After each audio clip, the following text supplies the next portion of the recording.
Hello दोस्तों, प्रणाम, राधे राधे। कैसे हैं? आशा करते हो आप लोग अच्छे होंगे। दोस्तों, ब्याह शादी का समय भी आ गया है। एक बेटी विवाह गीत है दोस्तों, अच्छी लगेगी लाइक शेयर सब्सक्राइब करना और कमेंट में लिख के जरूर बताना कैसे लगी। धन्यवाद। हथवा में ली बेटी पनवा के बीरावा, भैली देवाड़ी आई के ठाढ़ा जी। हथवा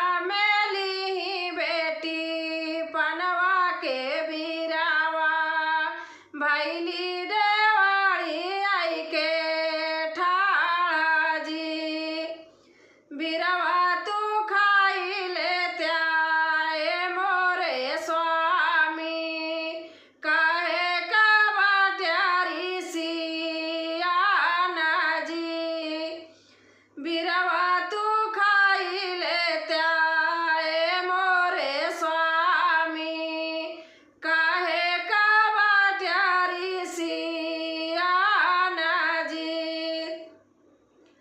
पनवा तू खाई लाए मोरे स्वामी, नहीं कराम से तू बात जी। पनवा तू खाई लाए मोरे स्वामी, नहीं कराम से तू बात जी। कैसे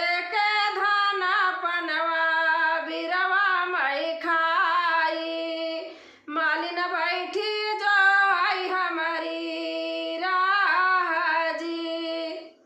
कैसे के धाना पनवा का बिरवा में खाई, मालिन बैठी जो आई हमारी राह जी। रोई रोई चिट्ठी आज लिखैया सुंदर बेटी, दिहाई पापा जी के हाथ जी। रोई रोई चिट्ठी आज लिखै सुंदर बेटी, दिहाई पापा जी के हाथ जी। लजिया के बातिया मई कैसे कहूँ, मोर भैया बिना रहना जाई जी। लजिया की बातिया मई कैसे जा कहूँ, मोर भैया कह बिना रहा लौना जाई जी। मालिनी बिटिया भैया हमारी सवातिया, तोरा जीजा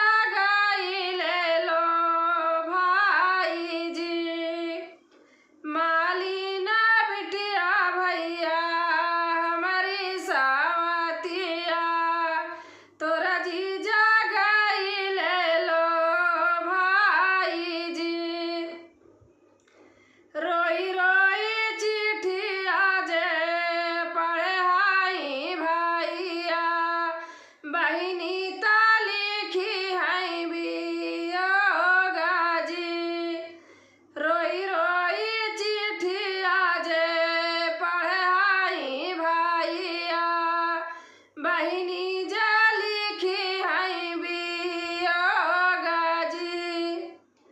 इतनी भी पता हमरे बहिनी पे पड़ेगा, हम जाबै बहिनी के देसा जी।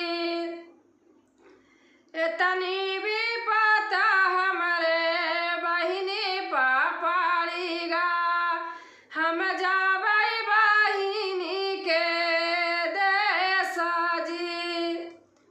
हथवा माली है भैया कोमला छाड़िया, घोड़े पीठी भाई हैं सवारा जी।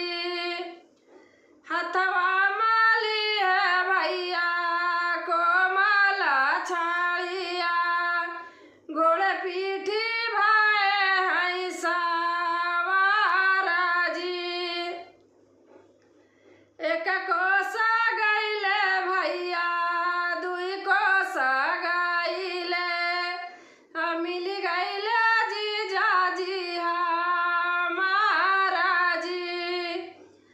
एक कोस गईले भैया दुई कोस गईले मिली गईले जीजाजी हमारा जी पूछा न